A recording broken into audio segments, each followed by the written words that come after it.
الحمد لله نحمده ونستعينه ونستغفره ونعوذ بالله من شرور أنفسنا وسيئات أعمالنا. من يهده الله فلا مضل له ومن يضلل فلا هادي له، وأشهد أن لا إله إلا الله وحده لا شريك له، وأشهد أن محمدا عبد الله ورسوله صلى الله عليه وعلى آله وصحبه وسلم تسليما كثيرا. ثم ما بعد، حياكم الله أيها الأحبة في هذه الدورة وفي هذا الدرس في شرح الورقات للمحلي والورقات للجويني، وستكون دراستنا إن شاء الله في بقية المتن لأننا قد أخذناه سابقا في 4 مجالس، ونكمل إن استطعنا أن نكمل هذه الليلة فبها ونعمت، وإن لم نستطع فنكمل غدا إن شاء الله تعالى، ونسأل الله التيسير. انتهينا من دلالات الألفاظ، بقي موضوع التعارض في دلالات الألفاظ. بعض أنواع دلالات الألفاظ التعارض لا يضر فيها.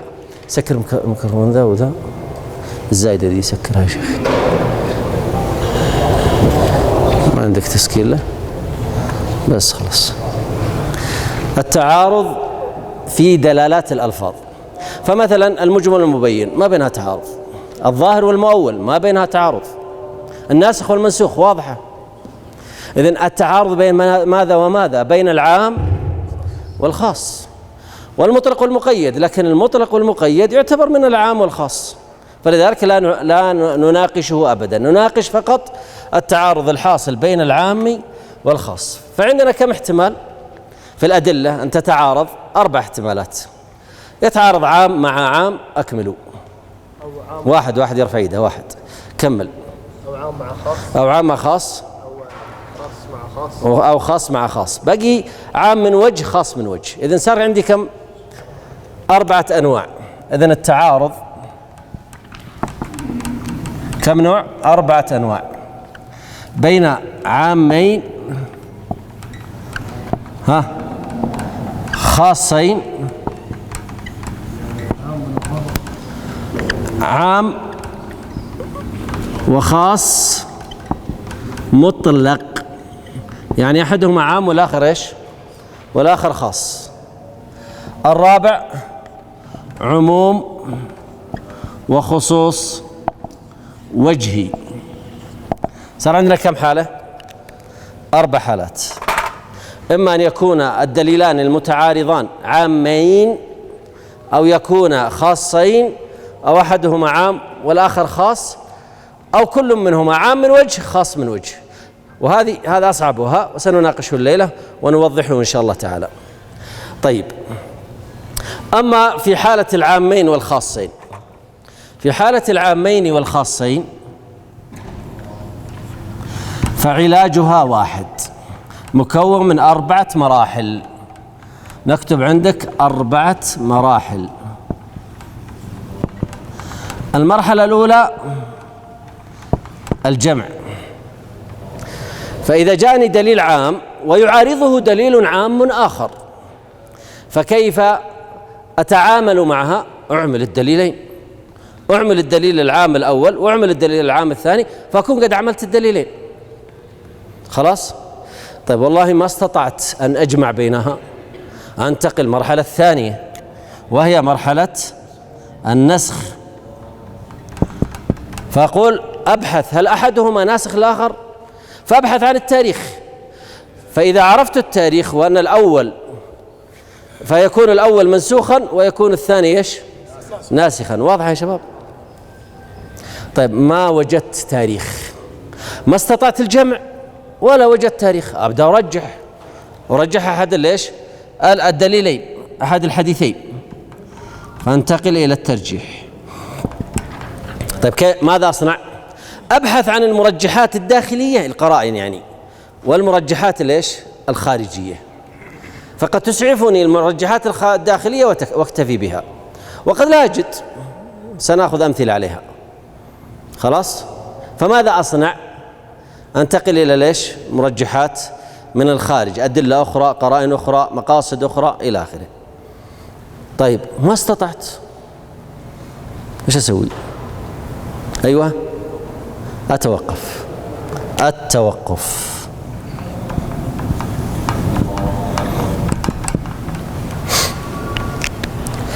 خلاص انتهينا. نرجع الآن للمذكرة ونقرأ، وسترون كيف يعالج هذه القضية، وهي قضية التعارض بين العامين والتعارض بين الخاصين. تفضل. بسم الله الرحمن الرحيم. الحمد لله رب العالمين، وصلى الله وسلم على نبينا محمد وعلى اله وصحبه اجمعين. اللهم اغفر لنا ولشيخنا وللحاضرين والمستمعين. قال الامام العلامة جلال الدين محمد بن احمد المحلي الشافعي توفى سنة 64 و800 للهجرة رحمه الله وعفى عنه وعافانا به في عباده الصالحين. إذا تعارض الأمران فلا يخلو إما أن يكونا عامين أو خاصين، أو أحدهما عاما والآخر خاصا، أو كل واحد منهما عاما من وجه وخاصا من وجه. كما رأيت مع السبورة. واضح؟ هذه الحالات الأربع رقموها بأرقام، رقموها عندكم بأرقام، وبعدها بعد ما أنتهي أترك لكم مجال لتصوير السبورة أو للكتابة. تفضل شيخ. فإن كان عامين كان الجمع بينهما جمع بحمل كل منهما على حال، فكان حديث شر الشهود الذي يشهد قبل أن يستشهد، وحديث خير الشهود الذي يشهد قبل أن يستشهد. وحمل الأول على ما إذا كان من له الشهادة عالما بها، والثاني على ما إذا لم يكن عالما بها. والثاني رواه مسلم بلفظ ألا أخبركم بخير الشهود الذي يأتي بشهادته قبل أن يسألها. والأول متفق على معناه في حديث خيركم قرني ثم الذي يلونه إلى قوله ثم يكون بعده وهم يشهدون قبل أن يستشهدوا. أحسنت. الحديث الأول، دعونا نناقش الأحاديث. الحديث الأول: خير الشهود الذين يشهدون ولا يستشهدون.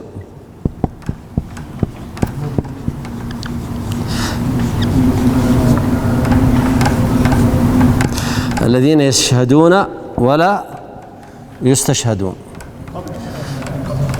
قبل أن يستشهدوا. خير الشهود الذين يشهدون. قل أنت. الذي يشهد قبل أن يستشهد.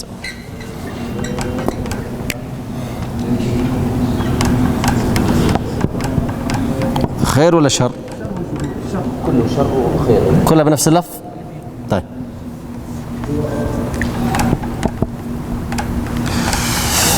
ناتي إلى الحديث الآخر. ماذا قال؟ شر الشهود الذي يشهد قبل أن يستشهد. طيب، نبدأ نتعامل معها من خلال المراحل الأربع. أولا، هل هي من العامين أو من الخاصين؟ نشوف. هنا قال خير الشهود، وهنا قال شر الشهود. هل هذه الكلمة عامة أم خاصة؟ عامة، صح ولا لا؟ عامة في كل شاهد، فقال خير الشهود، فهي عامة في كل شاهد. ثم نأتى بالمضاف ليش؟ والمضاف إليه الدال على أنه معرفة، والمعرفة تدل على العموم. وشر الشهود كذلك، فهي عامة في كل الشهود، سواء الخيرين أو الأشرار. طيب، إذن هذا النص عام وهذا النص عام، بينها تعارض. كيف خير الشهود الذي يشهد قبل أن يستشهد، وشر الشهود الذي يشهد قبل أن يستشهد؟ فنشوف نتعامل معها. قال بالجمع. طيب، كيف أجمع بينها؟ خلونا نفكر. أجمع بينها. قال بين حالين، لأن الجمع دائما يكون بين حالين أو بين حكمين. حكمين تركها لأن الكتاب مختصر، أعطاكم الأصل هو الحالين. خلاص؟ فنحمل خير الشهود الذي يشهد قبل أن يستشهد على حالة، ونحمل شر الشهود الذي يشهد قبل أن يستشهد على حالة أخرى. فالأولى نحملها على ماذا، والثانية نحملها على ماذا؟ أعطوني إجابات. وضحت الآن؟ يعني نجمع بينها فنكون قد أعملنا هذا الدليل وأعملنا هذا الدليل ولا إشكال. عملنا هذا الدليل في حالة معينة وأعملنا هذا الدليل في حالة أخرى. خير الشهود عندما يحتاجون إلى الشهادة ولا يجدون شاهدا فيأتي ويبادر. مثلا إنسان بحث عن شهود ما وجد، بس ما كلمني، وأنا أعرف القصة فذهبت وشهدت للحق وبينت الحق. أليس هذا من خير الشهود؟ شر الشهود الذي يذهب يشهد قبل أن يستشهد، كأن نوع من أنواع التهوك والجرأة على الشهادة، فتجد يشهد على القريب والبعيد، وكل مسألة يحاول يدخل أنفه فيها ويشهد، فهذا شر ليش؟ الشهود. فهذا حمل على حالة الاحتياج إليه ولا يوجد له، وهذه في حالة الإدمان والكثرة ليش؟ التعامل أو كثرة الشهادة، ويحب أن يتكلم ويشهد ويدخل نفسه في كل قضية. واضح الآن؟ إذن أعملت هذه على حالة وهذه على إيش؟ على حالة. وعامة الجمع يكون بين الحالات، فتجد أننا إذا جمعنا قلنا نحمل هذا على كذا ونحمل على هذا على كذا، يعني هذا على حالة وهذا على حالة. وضحت هذه يا مشايخ؟ خلاص فهمتوها؟ طيب والله ما استطعت أجمع بينها، والله تفكيري وقف عند هذه المسألة، أنتقل إلى ماذا؟ إلى النسخ، فيكون أحدهما متأخر والآخر متقدم، فمثلا هذا متأخر وهذا متقدم، إذن هذا ناسخ لهذا. طيب لماذا جعل النسخ بعد الجمع مع أن النسخ قوي؟ لماذا جعل النسخ بعد الجمع؟ ها؟ لأن النسخ تعطيل لأحد الدليلين. لأن النسخ إعمال لأحد الدليلين وإهمال للدليل الآخر. طيب ما وجد تاريخ، خلاص إذن أذهب إلى المسألة الثالثة وهي الترجيح، فأشوف مثلا سند هذا الحديث وسند هذا الحديث، لما رجعنا وجدنا سند أحد الحديثين متفق عليه والآخر مسلم، أنا ما استطعت الجمع، أبدأ أرجح، فأرجح المتفق عليه على الذي في صحيح مسلم. وضحت هذه المسألة؟ أو لأي دلالة أخرى مثلا بجمع الطرق أو غيرها. واضحة هذه المسألة؟ ما استطعت أن أجمع ولا أنسخ ولا أرجح، أتوقف وأترك غيري هو الذي يرجح، خلاص هذا حدي. فلو استفتاني أحدهم في هذين الحديثين أقول لا أدري، متوقف. واضحة هذه يا مشايخ؟ مثلها مثال آخر يذكره بعض الأصوليين: اقتلوا المشركين. آية اقتلوا المشركين لو ورد لا تقتلوا المشركين. ها مشايخ، أريد الجمع بينها. يلا نبدأ الآن في تعارض صريح بين الدليلين. أيوة حمزة. الأول مثلا في حرب، يعني في حالة إذن أستطيع الجمع، أن أجعل هذا في المحارب وهذا في المسالم، مثل الذمي والمستأمن وليش والمعاهد. واضح هذه المسألة؟ ما استطعت الجمع بينها، أنتقل للنسخ، ما في نسخ أنتقل إلى ليش؟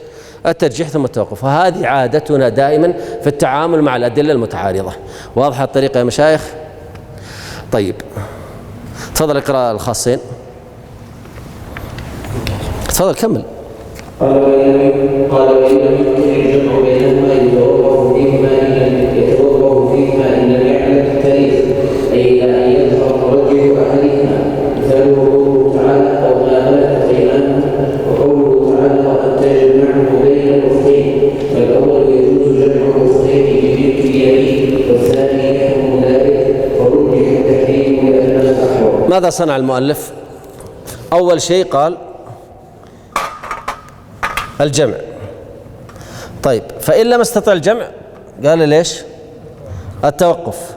خلاص، إن لم يعلم التاريخ، فهنا التوقف تأخر بسبب قوله إن لم يعلم التاريخ. طيب إن علم التاريخ أخذنا بالليش؟ بالنسخ أو وجود مرجح. فماذا قال؟ فأتى بالرابع ثم الثالث ثم الثاني، أتى بالأول ثم الرابع ثم الثالث ثم الثاني، عكس. فقال ماذا؟ يتوقف فيهما إن لم يعلم التاريخ، أي إلى أن يظهر مرجح أحدهما، التوقف ثم الترجيح، ثم إن علم التاريخ فالنسخ. وأورد عليها مثال، يكفي هذا المثال لأجل أن لا نطيل عليكم. تفضل اللي بعده. قال فإن علم التاريخ فينسب المتقدم بالمتأخر، كما في آيته عدة الوفاة وآيته المصابرة وما تقدم في الأربع. آية عدة الوفاة: والذين يتوفون منكم ويذرون أزواجا يتربصن بأنفسهن 4 أشهر و10، سبقت صح ولا لا؟ والذين، الآية الثانية: والذين يتوفون منكم ويذرون أزواجا وصية لأزواجهم متاعا إلى الحول غير إخراج. ارجعوا لها عندكم المذكرة عشان تتابعوني على المذكرة مباشرة. قد كتبتوها ولا ما كتبتوها؟ ها؟ كتبتوها؟ أيوة. طيب انظروا في الآيتين. الآية الأولى والذين يتوفون منكم ويذرون أزواجا. هنا والذين يتوفون منكم عامة ولا ما هي عامة؟ أتى بالاسم الموصول. والذين يتوفون أتى بالواو الدال على الجماعة فكانت عامة، والآية الثانية كذلك عامة. كيف نجمع بينها؟ نجمع بينها بالجمع، فإن لم نستطع في النسخ، والنسخ ظاهر فيها، ثم الترجيح ثم التوقف. أما الجمع فذكرت لكم الحالتين في الدرس السابق. وضحت هذه مشايخ؟ تفضل. أما آية المصابرة في الشيء الآن خفف الله عنكم. الآية اللي قبلها ها؟ ذكروني بالآية. ها؟ يا أيها النبي حرض المؤمنين على القتال يكن منكم 100 صابرة، يكن منكم 20 صابرون يغلبوا 200، ويكن منكم 100 يغلبوا 1000 من الذين كفروا بأنهم قوم لا يفقهون. الآن خفف الله عنكم وعلم أن فيكم ضعفا فيكن منكم 100 صابرة يغلبوا 200. هنا الجمع غير ممكن، فننتقل إلى ليش؟ النسخ. نعم تفضل اللي بعدها. وكذلك كان خاصين أي فإن أمكن الجمع بينهما جميعا كما في حديث أنه صلى الله عليه وسلم توضأ وغسل اليدين، وهذا مشهور في الصحيحين وغيرهما. وحديث أنه صلى الله عليه وسلم توضأ ورش الماء على النبي وهما في النعيم، رواه النسائي والبيهقي وغيره وغيرهما. فالجمع جميعا بينهما بأن الرش الثالث فيهما في بعض الشروط أن هذا وضوء من المحدث.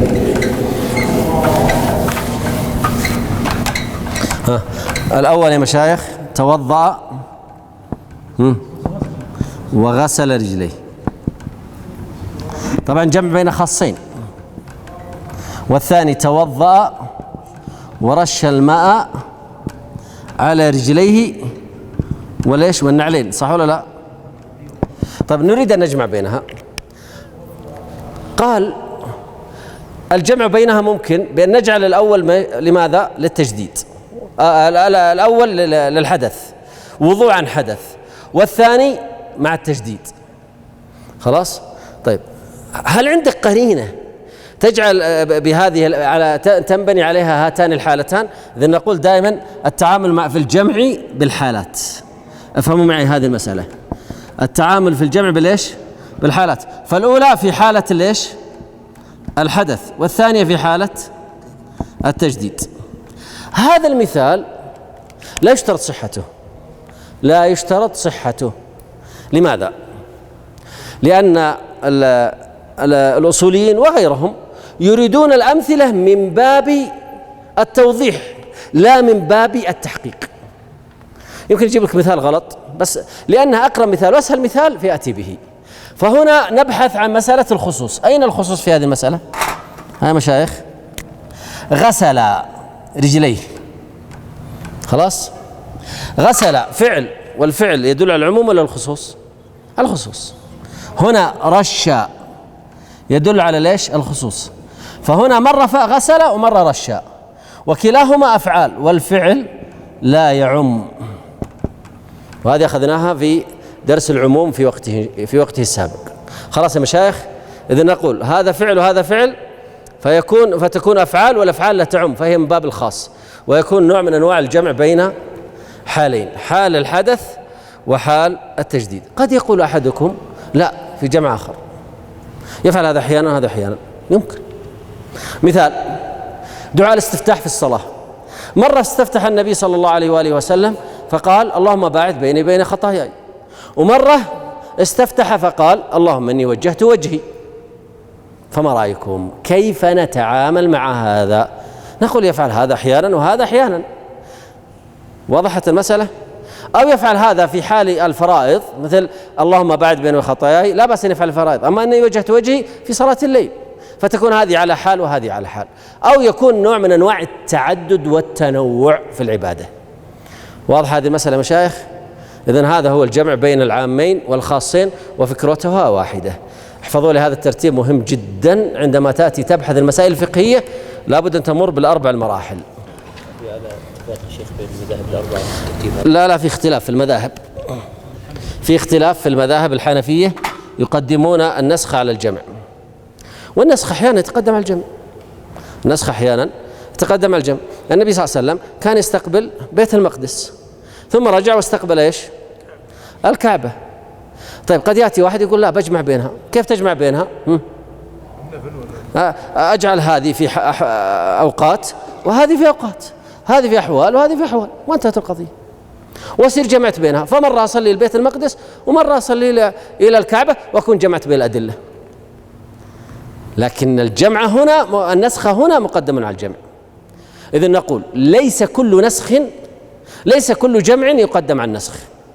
أحيانا قد يتقدم النسخ على الجمع إذا كانت نصوصه صريحة، أما إذا احتاج إلى نوع من الاستنباط لا، الجمع يقدم.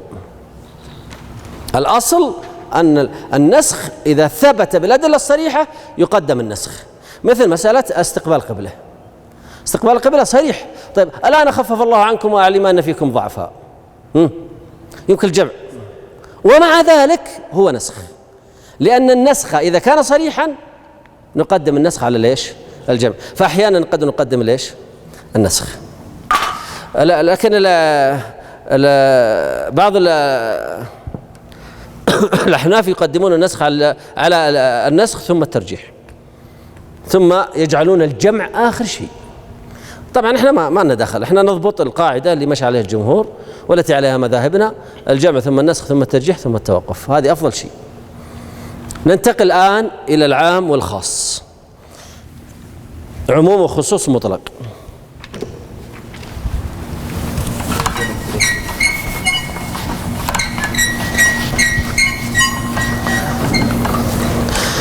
لها رسمة. نعم ما عليه، نلحق. العموم والخصوص المطلق يا مشايخ، هذه دائرة، وأسمي هذه الدائرة دائرة العموم، وفيها أفراد. هذه أفراد النص العام.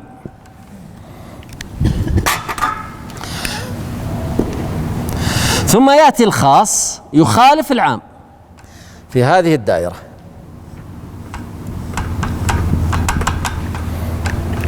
واكتب فيه الخصوص.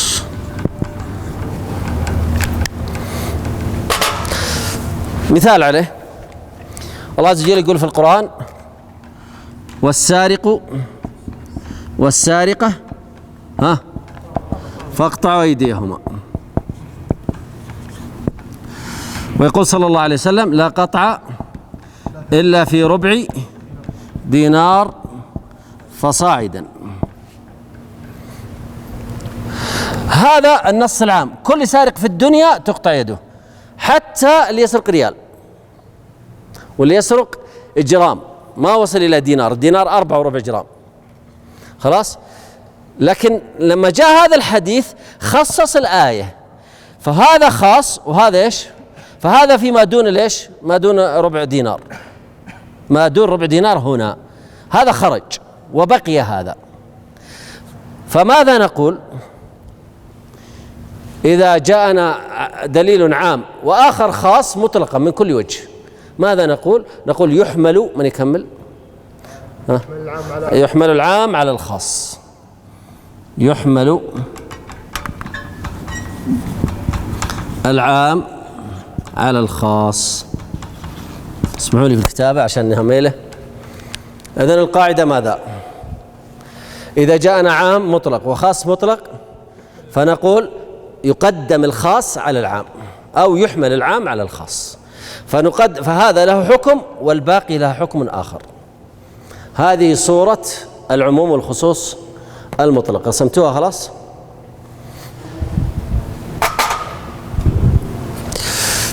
تفضل اقرأ.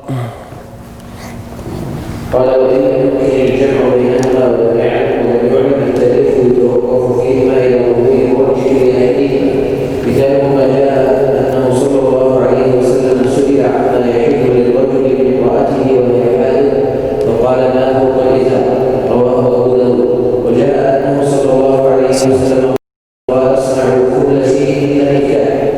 وضع رواه مسلم ومن جملته الوضع فيما فوق الإزار. هذه أمثلة في المسألة الخاصين. نعم. فتعارض فيه فرجح بعضهم التحريم احتياطا وبعضهم الحل لأنه الأصل في المنكوح. وإن علم التاريخ أن نسخ المتقدم بالمتأخر كما تقدم في حديث زيارة القبور. طبعا زيارة القبور أنا يظهر لي والله أعلم أنها عام. أين الخصوصية فيها؟ قال النبي صلى الله عليه وسلم: كنت نهيتكم عن زيارة القبور. عام ولا خاصة؟ فيش يجعلها خاص؟ وضحت المسألة؟ ما هي من الخاص. الخاص أن يكون مثلا مصدر، أو أن يكون نكرة في سياق الإثبات، أو يكون فعل. أما هذه نهيتكم عن زيارة القبور، فإن قلنا أن العموم في الزيارة فالزيارة أصلا مضاف إليه فهي عامة. وإن قلنا أن المقصود كل القبور فنقول كلمة القبور ماذا؟ عامة. فتكون الزيارة عامة والقبور عامة. فكيف تجعلها من الخصوصات؟ كيف تجعلها خصوص؟ ما هي خصوص. فأبعد النجعة حقيقة في هذا المثال. نعم تفضل. قال إن كان أحدهما عاما والآخر خاصا. أحسنت، هذا هو، هذه المسألة، أحدهما عام والآخر خاص من كل وجه. نعم تفضل. فيخص العام بالخاص كتخصيص حديث الصحيحين فيما سقط السماء العشر بحديثهما ليس فيما دون 5 أوسق صدقة. طيب أحسنت. فيما سقط السماء العشر، هل هذا هو العام ولا الخاص؟ العام. ها؟ العام. أين العام؟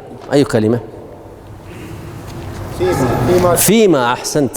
فيما يعني في كل شيء، في كل زرع سقته السماء ففيه العشر. خلاص. ثم أتى الحديث الخاص: ليس فيما دون 5 أوسق صدقة. خلونا نطبق القاعدة هنا. العموم في كل ما سقت السماء العشر على الرسمة هذه، ثم خرج الذي دون 5 أوسق. 5 أوسق يعني 300 صاع. 300 صاع.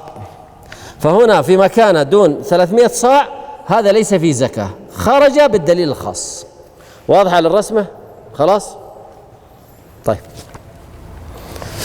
طيب ننتقل الآن إلى العموم والخصوص الوجهي. هذا اللي هي أصعب واحدة فيها، فتركزون معنا فيه إن شاء الله. تفضل يا شيخ. قال: وإن كان كل واحد منهما عاما من وجه وخاص من وجه فيخص عموم كل واحد منهما بخصوص الآخر بأن يمكن ذلك. مثاله حديث أبي داود وغيره: إذا بلغ الماء قلتين فإنه لا يجوز. مع حديث ابن ماجه وغيره: الماء لا ينجسه إلا ما غلب على يده وطعمه ولونه. فالأول خاص بالقلتين عام في المتغير وغيره، والثاني خاص بالمتغير عام في القلتين وما دونهما. وخص العموم الأول بخصوص الثاني حتى يكون بأن ماء القلتين يلبس بالتغير، وخص العموم الثاني بخصوص الأول حتى يكون بأن ما دون القلتين يلبس وإن لم يتغير. طيب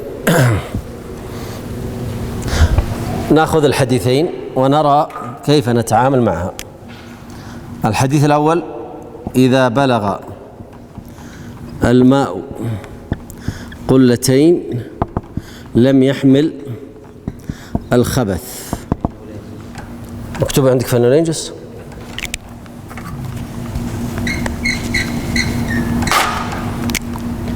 فإنه لا ينجس. الحديث الثاني: الماء لا ينجسه شيء. ها؟ ولا طهور لا ينجسه شيء. حديث أبي سعيد في بئر بضاعة. نعم. لا ينجسه شيء إلا ما غلب على ريحه أو طعمه أو لونه بنجاسة تحدث فيه. إذن عندي كم دليل الآن؟ عندي دليلان. أبدأ أدرس كل دليل لوحده، ثم برسم الرسمة هنا سأنقل الرسمة عشان السبورة صغيرة. نأخذ الأول. قال: إذا بلغ الماء قلتين لم يحمل الخبث. ناخذ الحديث الأول. هذا الحديث عام في شيء خاص في شيء، ونفس الكلام هذا الحديث عام في شيء خاص في شيء آخر.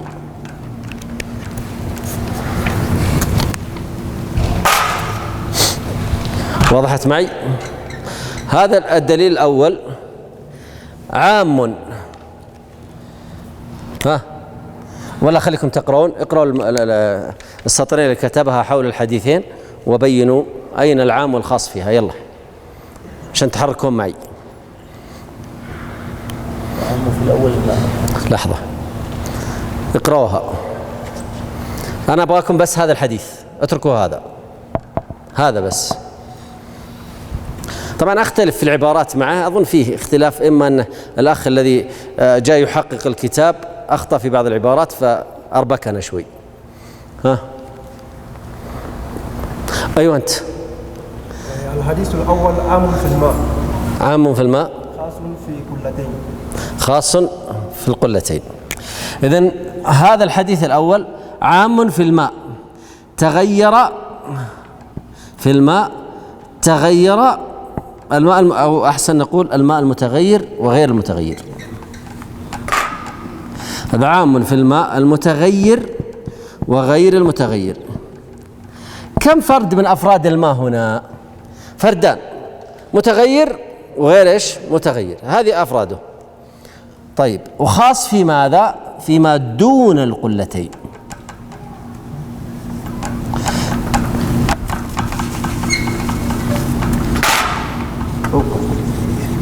دون القلتين، هذه الخطأ اللي وقع فيه.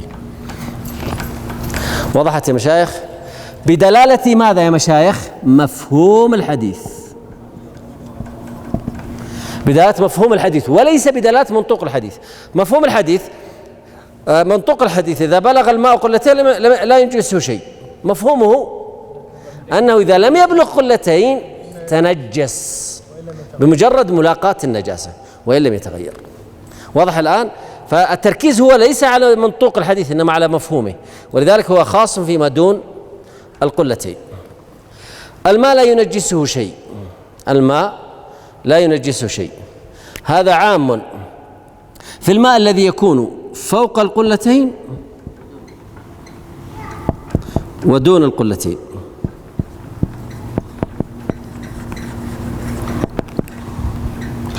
خاص بالمتغير،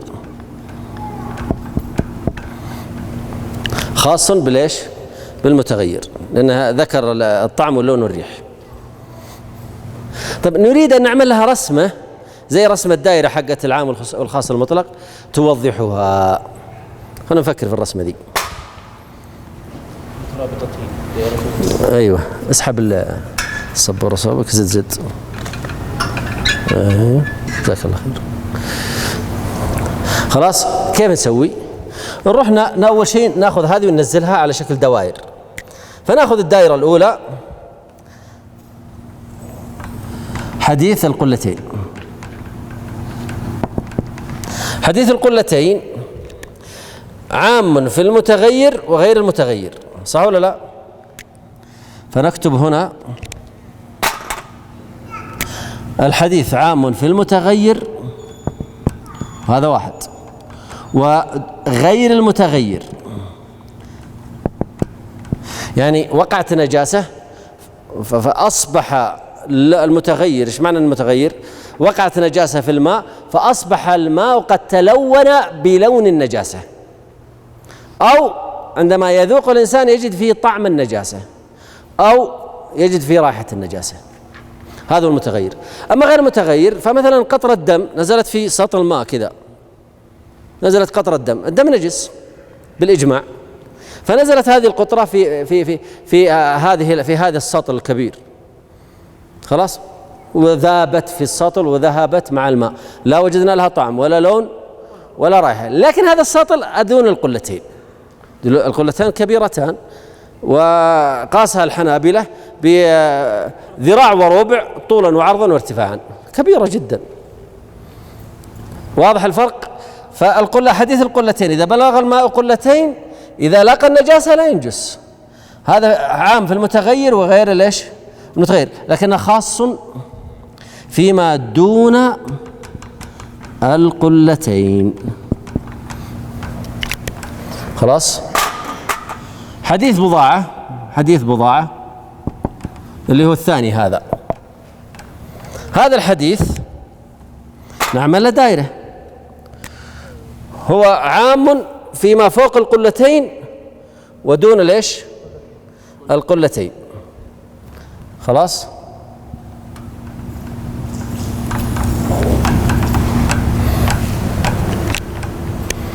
آسف، هذه غير متغير، عدلوا هذه، خطأ مطبعي مني، لأنه قال لا ينجس شيء. كيف غير متغير؟ إذن هو خاص بغير المتغير. واضح الآن يا مشايخ؟ خلونا في الدائرة السوداء هذه.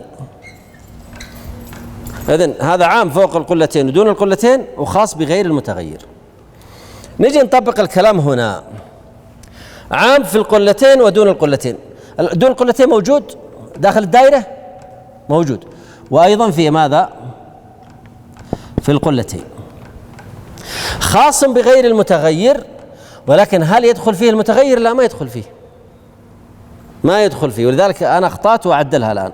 ما أدري، أخاف أني أربكتكم، بس وضحت الآن؟ واضحة؟ طيب، نبدأ نتعامل مع هذه المسألة، فنقول المتغير ينجس فوق القلتين. سجلوها كاختصار، سجلوا عندكم. نخرج منها بثلاث مسائل.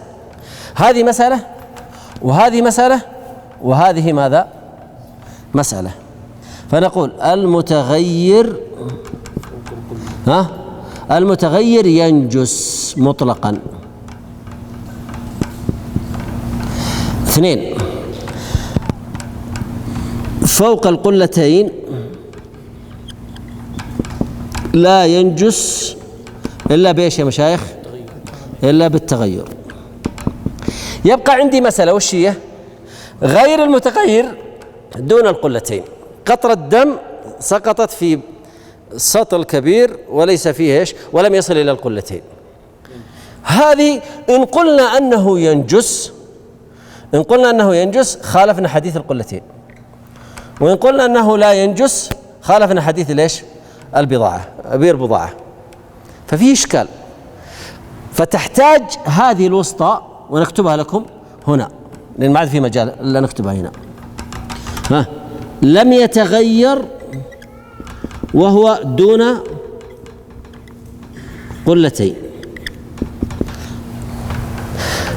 إذا تغير مطلقا ينجس فوق القلتين أو دونها. فوق القلتين لا ينجس إلا بالتغير. لم يتغير وكان دون القلتين، فهل ينجس أو لا ينجس؟ في خلاف. خلاص. ذهب الجمهور إلى أنه ماذا؟ إلى أنه ينجس بمجرد الملاقاة.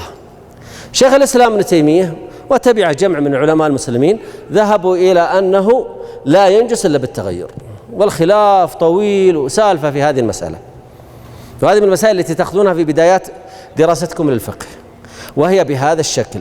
فالعموم والخصوص الوجهي بهذا الشكل، هذا فيه صعوبة. أعطيكم مثال أسهل. كمل يا شيخ، بعد امسح السبورة.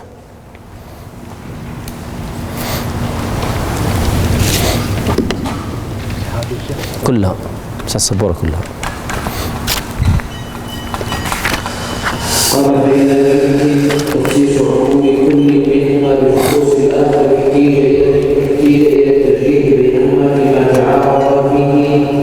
مثاله حديث البخاري: من بدل دينه فاقتلوه، وحديث الصحيحين أنه صلى الله عليه وسلم نهى عن قتل النساء. أحسنت. في الرجال والنساء خاص بأهل الذمة، والثاني خاص بالنساء عام في الحريات والمرتدات، فتعارض المرتدة هل تقتل أم لا، والراجح أنها تقتل. طيب، تابع معي السبورة، هذه أسهل وبيكون توضيحها يعني ستوضح لنا القاعدة أكثر. الحديث الأول حديث ابن عباس: من بدل دينه فاقتلوه. والحديث الثاني نهى النبي صلى الله عليه وسلم عن قتل النساء.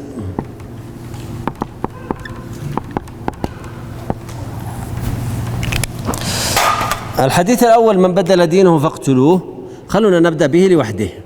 هو عام خاص، وهذا عام وهذا خاص، كل منهما فيه عموم وخصوص. سجلوها، رسمت هذه، سجلوا ايش العام فيها وايش الخاص. لا سجل.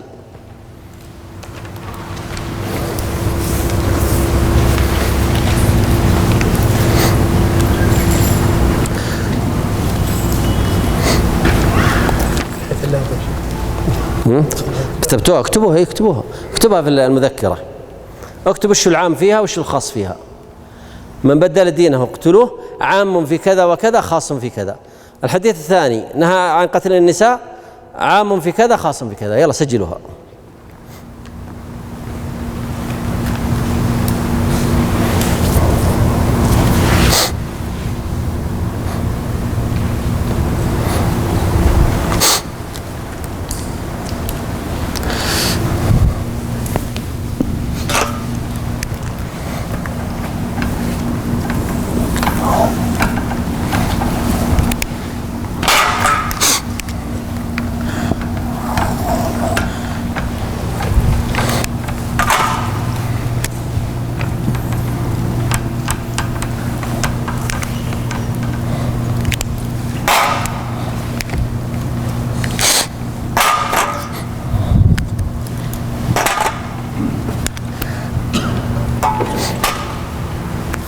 خلصتوا؟ طيب نبغى وجوه جديدة ما قد ناقشوا معنا، يعطونا أين في ما بدل دينه اقتلوا، عام في ماذا وماذا؟ ها يوسف. عام في الرجال والنساء. عام في الرجال والنساء. أنا بسجلها لكم على السبورة ومن حقكم تعارضونه وتختلفون معه، أما بقول لكم رأيي. عام في الرجال والنساء، لأن قال من بدل دينه. طيب وخاص المرتد. اي نعم، اهل الردة. جيد، اهل الردة اجود. كويس. حد يخالفه؟ انا كان خطأ. ها تفضل. بالنسبة للعام فهو كل من يبدل دينه، من رجال او نساء؟ لا، حتى لو كان مثلا مسيحي وصار مسلم، نصراني وصار مسلم. لا، دينه هنا تحمل على الاسلام. طيب اذن الرجال والنساء تبقى في الرجال والنساء. طيب وخاص بأهل ليش؟ المبدلين لدينهم. واضحة؟ خلاص؟ طيب توافقون يا يوسف؟ ها؟ طيب صح كذا. طيب الثانية. أيوة أنت قد شاركت؟ تفضل. عام في المرتدات وغيرهن. في المرتدات وغير المرتدات وغيرهم، مثل الحربيات. خلينا نقول الحربيات، يلا باب التسهيل. أي المحاربات يعني. خاص بالنساء. خاص بالنساء. ايش رايكم كلامه؟ صح. طيب نبغى نرسمها، بنجعل هذا رقم واحد، الحديث ذاك رقم واحد، احطه هنا رقم واحد، وهذا الحديث رقم كم؟ 2. فكيف نتعامل معها؟ نقول الحديث الأول عام في الرجال وإيش؟ والنساء. خاص بأهل ليش؟ بأهل الردة. طيب الحديث الثاني عام في المرتدات اللي هم أهل الردة هؤلاء، وليش؟ والحربيات. خاص بمن؟ من النساء. شوفوا هذا الحديث الأول له الدائرة السوداء، عام في الرجال والنساء، خاص بأهل الردة. الدائرة الحمراء خاص بالنساء، عام في المرتدات والحربيات. واضحة الطريقة الآن؟ وضحت لكم؟ فنبدأ نتعامل معه. نقول رجل مرتد، نضع الأحكام. 1 رجل مرتد يقتل بناء على الحديث الأول، ما له دخل الحديث الثاني. طيب امرأة غير مرتدة حربية وغيره لا تقتل، لأن النبي صلى الله عليه وسلم نهى عن قتل النساء. بقي عندي المسألة التي فيها الخلاف. اللي هي النساء وأهل الردة. فمثلا امرأة هذه مسألتها امرأة ارتدت، نحكم عليها بماذا؟ انها تقتل، صح؟ بيرد عليك واحد يقول لك ان النبي صلى الله عليه وسلم عن قتل النساء. حكم واحد ثاني قال لا ما تقتل، هذا رأي الأحناف، لا ما تقتل. فسنقول له النبي صلى الله عليه وسلم يقول من بدل دينه وهي من بدل دينها. فتعارض الدليلان في هذه النقطة، في هذه المسألة الثالثة. فايش الحل؟ ناتي بيش؟ قولوا مرجح خارجي أو مرجح داخلي. وضحت؟ هنا المؤلف يقول أنا أرجح أن المرأة إذا ارتدت تقتل، لأن النبي صلى الله عليه وسلم لما نهى عن قتل النساء، فهذه قرينة داخلية، نهى النبي صلى الله عليه وسلم عن قتل النساء لأنه لما مر بالمرأة التي في الطائف وهي مقتولة قتلها جيش خالد، فماذا قال النبي صلى الله عليه وسلم؟ ما كان لهذه أن تقاتل، ثم نهى عن قتل النساء. فكيف نحمل الحديث؟ نحملها أنها إذا قاتلت المرأة تأخذ الحكم، لأن قال ما كان لهذه أن تقاتل، وكان في موضع ليست فيه ردة. أما إذا ارتدت المرأة فحكمها حكم الرجل. واضح؟ ولذلك رجح المؤلف هذا القول، وهذا عمل فيه الشافعي في الأم مناظرة، ورد على الأحناف فيها، وبين أن حديث نهى النبي صلى الله عليه وسلم عن قتل النساء والصبيان فيه نظر. نعم. عطنا.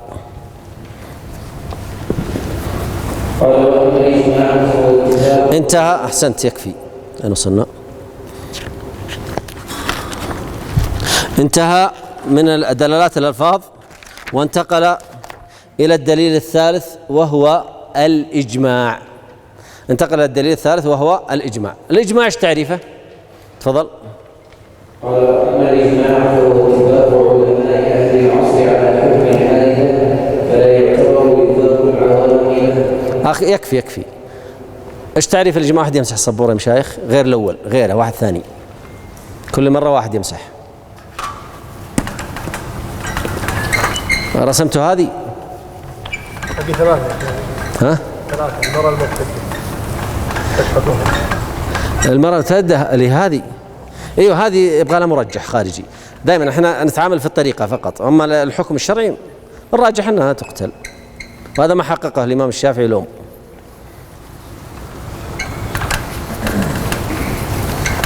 جزاك الله خير.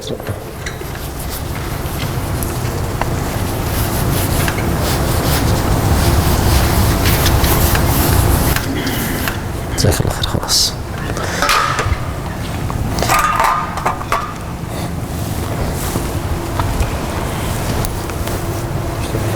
قلم رابع. هنا طاولة المصحف تحت المذكرة. يقول الإجماع. أملني الإجماع اللي قال عندك. قال الإجماع فهو اتفاق علماء أهل العصر على حكم الحادثة. علماء أهل العصر على حكم حادثة. طيب نأتي نقسم التعريف على حكم الحادثة.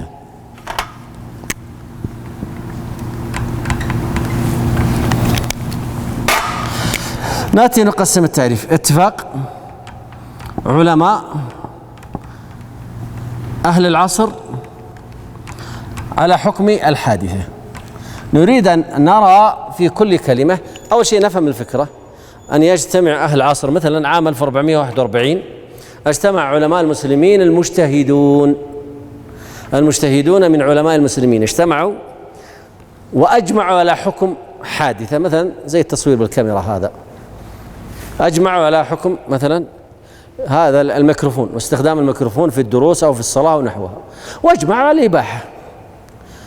جمعنا كل علماء الأمة في هذا الزمن، كل مجتهد حتى لو كان في أدغال أفريقيا أو في مجاهل سيبيريا، جمعناهم كلهم ثم أخذنا رأيهم في المسألة فاتفقوا جميعا على الإباحة، يصبح دليل شرعي. وضحت هذه المسألة؟ فلا بد أن يتفقوا. لكن لو أن واحد خالف من هؤلاء المجتهدين جميعا، عددهم 10,000، واحد خالف، هل حصل الإجماع؟ لا، لم يحصل الإجماع، فلم يتفقوا. اثنين، أن يكون المتفقون علماء. لكن أي نوع من أنواع العلماء؟ العلوم التجريبية ما لها دخل، لابد أن تكون العلوم الشرعية. لكن العلوم الشرعية فيها عقيدة وفيها حديث وفيها تفسير وفيها أصول فقه. فأي نوع من أنواع العلماء الذين نقبل إجماعهم في الأحكام الشرعية؟ في الأحكام الشرعية الفقهاء. من هم؟ الفقهاء. وضحت؟ أهل العصر يعني لا نعتد بمن جاء بعدهم ولا من كان قبلهم، إنما المعتبر هم أهل ذلك ليش؟ العصر. وأنا برسم لكم رسمة بعد شوي حول انقراض العصر على حكم هذه الحادثة. هذه مسألة حادثة، استخدام الميكروفون في الدروس حكم مسألة حادثة، استخدام التصوير في الدروس مسألة حادثة، فتحتاج إلى فتوى. فهل نستطيع أن نحقق بها الإجماع؟ نعم، بشرط أن نجمع كل مجتهد في العالم الإسلامي ونأخذ رأيهم فيها، أو نتصل عليه ونأخذ رأيه فيها، ولا يفوتنا ولا عالم. وبهذا نحقق الإجماع، لأن هنا الأمة كلها أجمعت. وضحت هذه المسألة؟ إذن صار عندي 4 نقاط. بدأ هو يناقشها. أعد الإجماع اتفاق علماء العصر. قال: وأما الإجماع هو اتفاق علماء العصر على حكم الحادثة فلا يعتبر وفاق العوام له. شفتوه؟ لأنه قال ماذا؟ علماء، يخرج من؟ العوام. ما نأخذ رأيهم في المسائل الفقهية، المسائل الفقهية لأهل الفن. ولذلك الراجح والله أعلم أن العوام لا مذهب لهم. ما تأتي الإنسان عامي ولا عمره درس كتاب ولا نظر في كتاب فقه وتقول وتسأل تقول ايش مذهب؟ قال حنبلي أو شافعي. ما هو صحيح.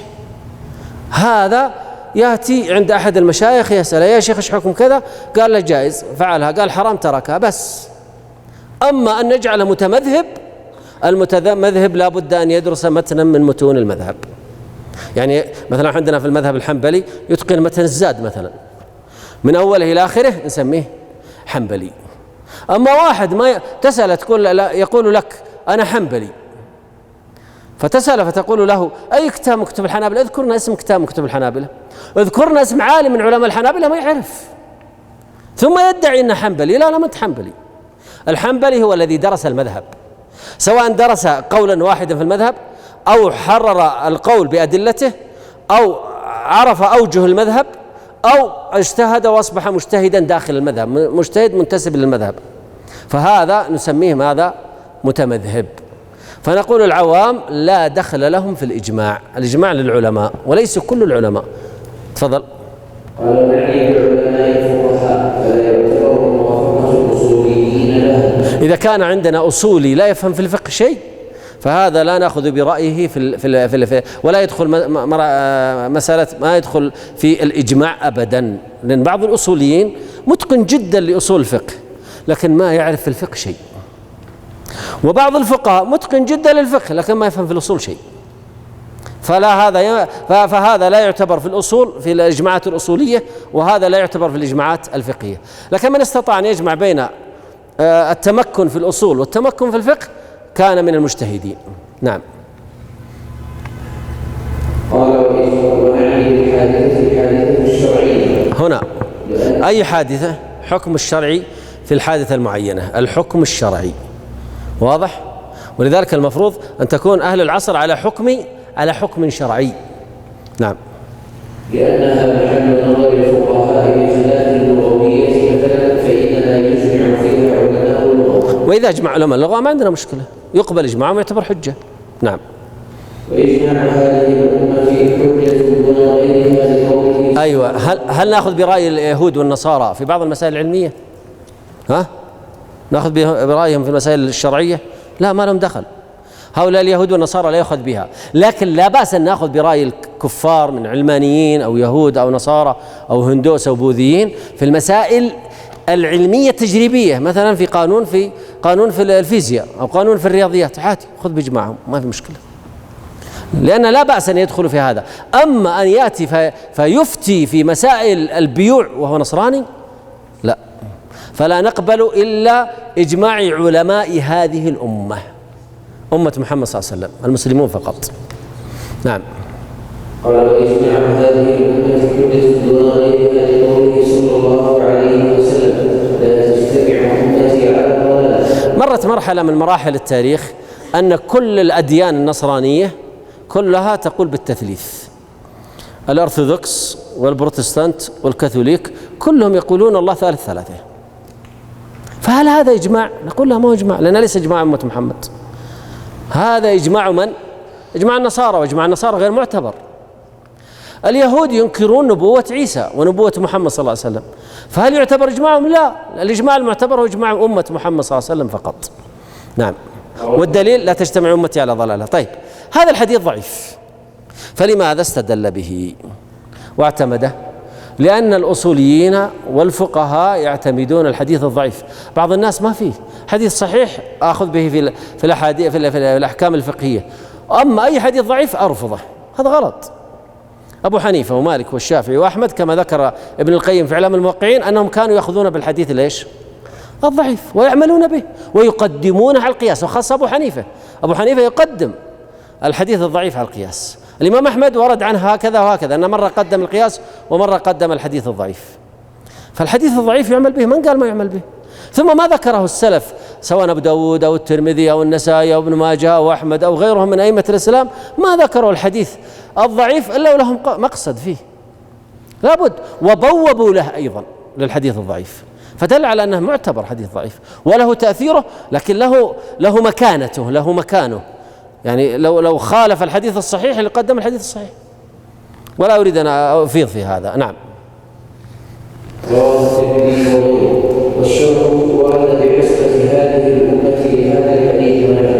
بهذا الحديث لا تجتمع أمتي على ضلال. لكن عندنا لله الحمد دليل آخر، حديث آخر يؤيد أن الإجماع حجة في أمة محمد، وهو الحديث الصحيح، وهو قول صلى الله عليه وسلم: لا تزال طائفة من أمتي على الحق ظاهرين. شفت هذا الحديث؟ لا تزال طائفة من أمتي على الحق ظاهرين. خذوا معي، لو أن أمة محمد هذه خلاص، وهذه هي الطائفة التي على الحق خلاص، ثم جاءت مسألة حكم شرعي فأجمعت عليه الأمة جميعا على هذا الحكم الشرعي، هل دخلت معهم الطائفة التي على الحق وقالت به، وهي على ماذا؟ على الحق وظاهرين، لا يضر من خذلهم ولا من خالفهم حتى يأتي أمر الله، فدخلت معهم، فكان هذا الإجماع معتبر ولا غير معتبر؟ معتبر. لكن لو اختلفوا على مذهبين، علماء قالوا بهذا القول وعلماء قالوا بهذا القول، طبعا أنت حركها، أعمل لها إزاحة هذه للطائفة، احتمال الطائفة تكون هنا فتكون على القول الأول، واحتمال الطائفة تكون على القول الثاني. إذن ما اتضحت لي المسألة، لكن بالإجماع اتضح لي أن الطائفة التي على الحق قد قالت به، بخلاف هذه المسألة ما هو واضح على أي قول كانوا. بدري واضح هذه يا مشايخ؟ خلاص. فهذا الحديث صريح بداية اللزوم على أن الإجماع حجة في لهذه الأمة. تفضل. قال: والإجماع حجة على العصر الثاني ومن بعده، وفي أي عصر كان من عصر الصحابة ومن بعده. كمل.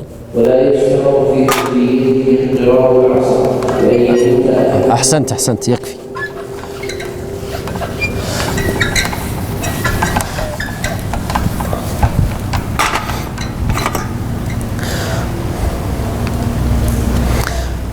انتبهوا معي إلى هذه المسألة، مسألة انقراض العصر. مسألة العصر مسألة ما فيها إشكال، واضحة، لكن الإشكال هو في انقراض العصر. اختلف العلماء في انقراض العصر على مذهبين، منهم من اعتبر انقراض العصر ومنهم من لم يعتبره. خلونا نشوف. في عام خلونا نقول 310 هجرية،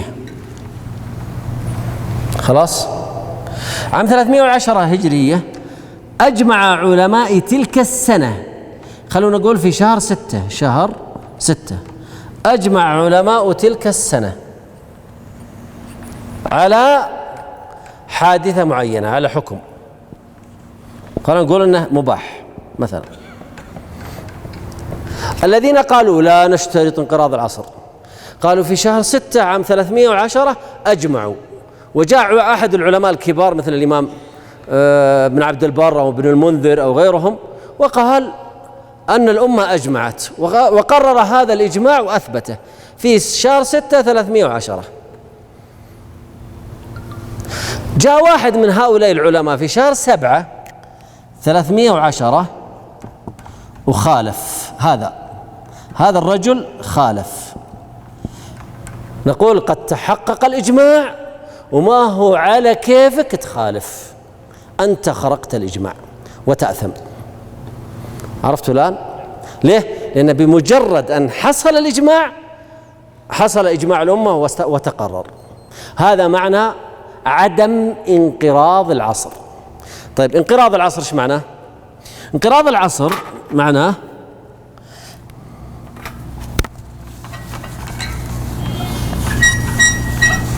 الآن في شهر 6 خلونا نقول حتى في 5/6 في عام 310 اتفقت الأمة على هذا الإجماع. هذا أحدهم، هذا عالم عاش إلى عام 400 وهذا عاش إلى 410 وهذا 400 بعيد نقربها 320 وهذا 330 وهذا عاش إلى 325 وهذا عاش إلى 311. تأذن؟ تفضل. طيب على المذهب الأول عدم اشتراط انقراض العصر قررنا أن في 5/6 ذاك اليوم أن الأمة أجمعت على ماذا؟ على هذا الحكم. خلاص انتهى، حصل إجماع وانتهت. لو جاء واحد بعدها بشهر يخالف نقول له لا، حتى لو كان من هؤلاء المجمعين. أما اشتراط انقراض العصر طبعا هذا مذهب الجمهور الأول، هذا لا مذهب بعض الحنابلة. عدم اشتراط انقراض العصر أو اشتراط انقراض العصر، فلما بدأنا وسجلنا أن الإجماع حصل في هذا اليوم خلاص ننتظر حتى يموت كل هؤلاء العلماء المجمعين. آخرهم مات عام 350، فإذا مات آخر واحد فيهم سجلنا الإجماع. عرفتوا الآن إيش معنى انقراض العصر؟ ما نسجلها الآن هنا، نسجلها عام 300 مثلا مات شهر 10 350. خلاص ذاك اليوم آخر واحد مات من المجموعة كلها، يعني نقعد نتابعهم لين يموتون جميعا بعدين نحكم. طبعا إلى الآن مسألة معقولة نوعا ما في هذا القول الثاني طبعا، لكن المشكلة أين؟ الإجماع حصل 310 وفي شاب عمره 15 سنة 310 340 كم صار عمر هذا الشاب؟ زيدوا 45 سنة صح ولا لا؟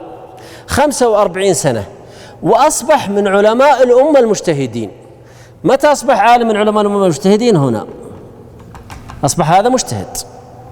وفي واحد ثاني عام 325 صار مجتهد، صار من العلماء المجتهدين وطال عمره إلى هنا. وفي واحد ثالث هنا صار مجتهد، وفي واحد رابع هنا صار مجتهد. ايش يقولون؟ يقولون حتى هؤلاء ضمن منظومة انقراض العصر، فأيضا نأخذ رأيهم. طيب ماتوا هؤلاء لا نرقب لين يموتون هؤلاء. طيب لما جاءوا هؤلاء طلع أيضا الناس هنا صح ولا لا؟ وكذا ما عاد في إجماع لقيام الساعة. عرفتوا ضعف هذا المذهب، مذهب انقراض العصر مذهب ضعيف باطل. فهذا مشكلته. بينما المذهب الأول لا، حصل في ساعة واحدة في يوم واحد سجل هذا اليوم، سجل ايش؟ أنه قد أجمعت الأمة عليه. طيب حصل بعد اختلاف، هذا الاختلاف خرق للإجماع ما نعتبره، هذا هو قول الجمهور. واضح هذه المسألة؟ عرفتوا ايش معنى انقراض العصر الآن؟ لازم يموتون جميعا. المشكلة أنهم بنوا وربطوا عليها. طيب لو واحد من العلماء زي سعيد بن المسيب أصبح مجتهد في عصر الصحابة والحسن البصري ومحمد بن سيرين، قال لا حتى هم نعتبرهم. طيب ماتوا الصحابة بقي التابعون وظهر مجتهدون في أتباع التابعين ثم أتباع التابعين وخذها سالفة. إذا ما عاد في إجماع، ألغينا الإجماع خلاص. ولذلك الصحيح هو أنه في هذه اللحظة. طيب لماذا؟ لأن النبي صلى الله عليه وسلم يقول لا تزال طائفة من أمتي على الحق، هذه طائفة على الحق، وقالت هنا الحق أكيد. ويكفي هذا. تفضل. قال ولا يشترط في حجيته انقراض العصر لأن يكون أهله على الصحيح لسكوت أدلة الحجية عنه، وقيل يشترط لجواز أن يقرأ لبعضهم ما يخالف اجتهاده فيرجع عنه، وأجيب بأنه لا يجوز له الرجوع عنه لإجماعهم عليه. نعم كمل.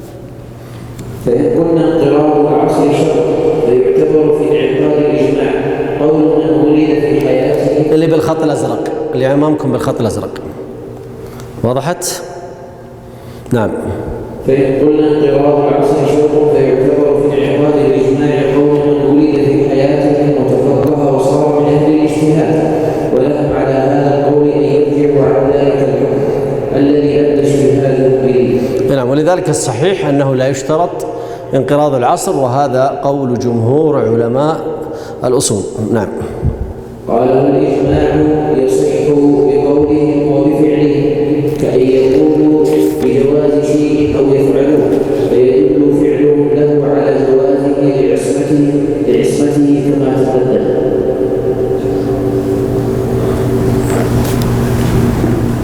وبقول البعض وفعل البعض انتشار ذلك القول وبالفعل وسكوت الباقين عنه، ويسمى ذلك بالإجماع السكوتي.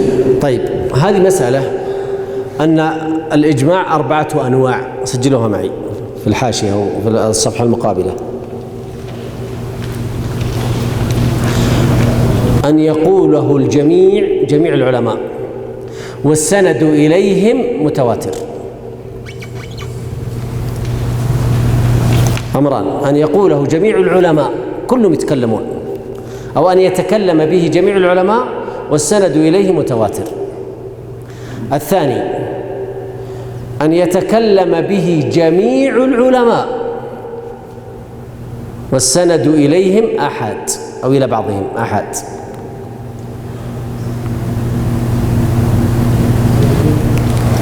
الثالث: أن يقوله البعض ويسكت البعض والسند متواتر. الرابع: أن يقوله البعض ويسكت البعض والسند أحد، يعني السند إليهم أحد. هذه أنواع الإجماع 4. أما الأول قطعي 100%. تخيل كل علماء المسلمين في هذه السنة 1441 قالوا قولا واحدا، كلهم تكلموا، كل مجتهد في الأمة، وإحصاء المجتهدين في الأمة من أصعب ما يكون. ففي بعض الدول الفقيرة البعيدة التي ليس فيها إعلام وفيها علماء مجتهدون، قد تجد في أمريكا الجنوبية علماء، قد تجد في أستراليا علماء مجتهدون وصلوا درجة الاجتهاد، والسند إليهم متواتر. لكنه هذا أقوى أنواع الإجماع، لكنه مستحيل الحصول أو صعب الحصول. النوع الثاني: أن يقول جميع علماء الأمة والسند إليهم أحد ومتواتر، فهذا صعب جدا، لكنه أقل من الأول، ولم يحصل إلى الآن في الأمة هذان الإجماعان ما حصلوا. الثالث: يقوله البعض ويسكت الباقون إقرارا، سكتوا، فهذا ولكن السند إليهم متواتر، فهذا لا يوجد. إذن عندي صارت 3 لا توجد. يقوله الجميع سواء متواتر أو أحاد، أو يقوله البعض سواء متواتر أو إيش ويكون متواترا. النوع الرابع هو الإجماع الذي دائما نحن نعتمده ونجده في الكتب: أجمع العلماء، وهو أن يقوله البعض ويسكت الباقون والسند إليهم آحاد أو متواتر.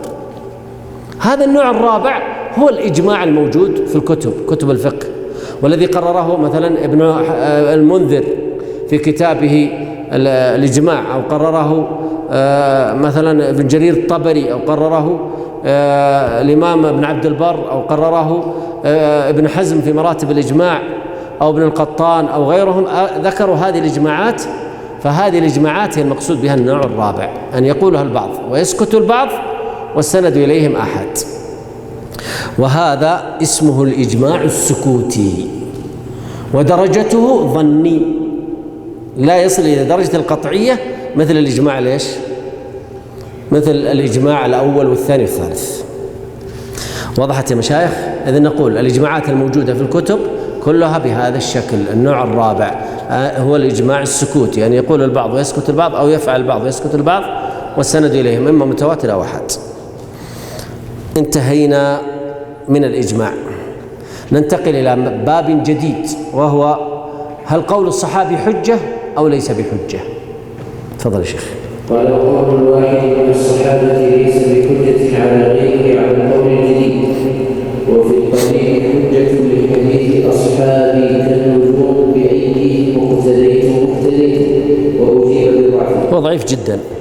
على كل حال اختلف الأصوليون في حجية قول الصحابي إلى مذاهب، نختصرها في مذهبين، منهم من قال أنها حجة، ومنهم من قال أنه ليس بحجة. الذين قالوا أنها حجة استدلوا بفضائل الصحابة، وبقول صلى الله عليه وسلم اقتدوا بالذين من بعدي أبي بكر وعمر، وعليكم بسنتي وسنة الخلفاء الراشدين المهديين من بعدي. ولهم أدلة كثيرة جدا في القرآن، مثل قوله تعالى والذين اتبعوهم بإحسان رضي الله عنهم ورضوا عنه وأعد لهم جنات تجري تحتها الأنهار خالدين فيها أبدا، وغيرها من الأدلة. ومن العلماء من قال أن قول الصحابي، طبعا قول الصحابي الذي لم يخالفه صحابي آخر أو لم يخالف القرآن والسنة، قول الصحابي ليس بحجة، وهذا المذهب عليه الجمهور، وردوا أدلة أولئك بأن هذه فضائل، والفضائل لا تدل على الحجية، الحجية شيء والفضيلة شيء. والراجح أن قول الصحابي ليس بحجة، لكن انتبهوا لنقطتين مهمة. النقطة الأولى أن قوله أولى من قول غيره من الأمة، فهم أعلم الناس بدين الله، فقولهم أولى من قول غيرهم، لكنه لم يصل درجة الحجية والوجوب واللزوم. الثاني أن الصحابي لا يتحدث ولا يفتي بشيء إلا وقد تبطنت فتواه دليلا آخر. فهمتوا الآن؟ داخل فتواه دليل آخر، إما نص أو قياس أو غيرها. فستجد أن الصحابي انطلق من دليل. الصحابي كابن عباس أو ابن عمر أو عائشة أو أبي هريرة أو أنس ما انطلقوا هكذا، لا، هو منطلق من دليل. فالواجب علينا أن نبحث عن الدليل الذي اعتمده الصحابي ونجعله هو العمدة. وضحت هذه المسألة؟ إذن نقول قول الصحابي يعتبر ليس بحجة، لكنه قرينة مرجحة. الثاني كل قول للصحابي ستجده قد تبطن دليلا، علمه من علمه وجهله من جهله. نعم. طبعا في القديم والجديد عند الشافعي، الإمام الشافعي له قولان، قول قديم في العراق وقول جديد في مصر. ففي القول القديم في العراق كان يرى أنه حجة، وفي القول الجديد في مصر يرى أنه ليس بحجة، وهذا هو الراجح. نعم.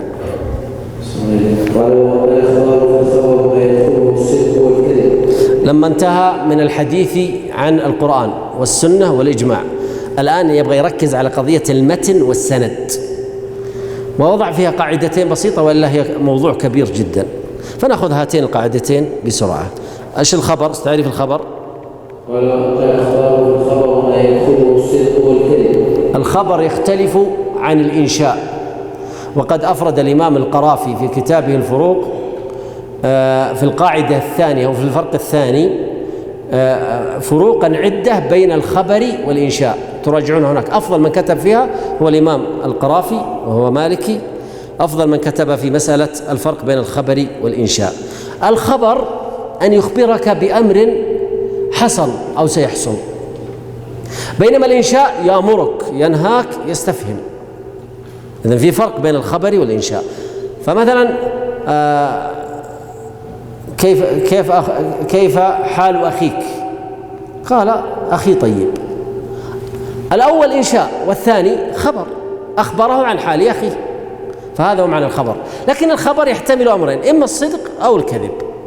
فلما تقول محمد رسول الله صدق، وإذا قال أحدهم مسيلمة رسول الله كذب. إذن يحتمل الخبر الصدق ويحتمل الكذب. نعم. لاحتماله لهما من حيث إنه خبر كقولك قام زيد يحتمل أن يكون صدقا وأن يكون كذبا، وقد يقطع بصدقه أو كذبه لأمر الخارجي. الأول كخبر الله تعالى، والثاني كقولك الضدان يجتمعان. إذن يقطع بصدقه خبر الله. الله أخبرنا عن نوح عليه السلام، هذا يقطع بصدقه لأنه خبر الله. الثاني يقطع بكذبه عندما يقول الضدان يجتمعان، والصواب أن الضدان لا يجتمعان ويرتفعان.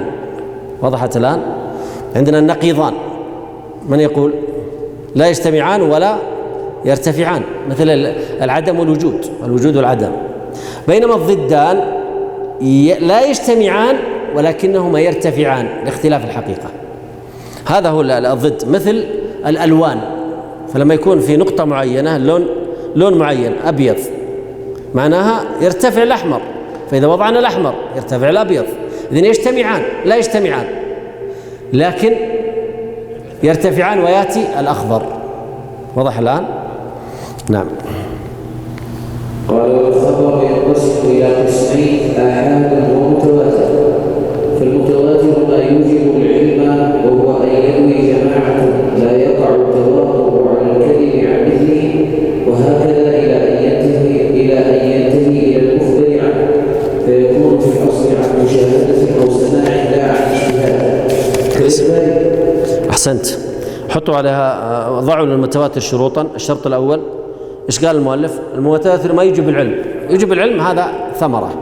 شروطه: 1 أن يروي جماعة، 2 لا يقع التواطؤ على كذب عن مثلهم، 3 إلى أن ينتهي إلى المخبر عنه، يعني أنه في كل طبقات السند، 4 أن يكون عن مشاهدة أو سماع لا عن اجتهاد، فيقول حدثنا فلان عن فلان عن فلان، أخبرنا فلان، سمعت عن فلان، قرأت على فلان. هذا هو الإسماع.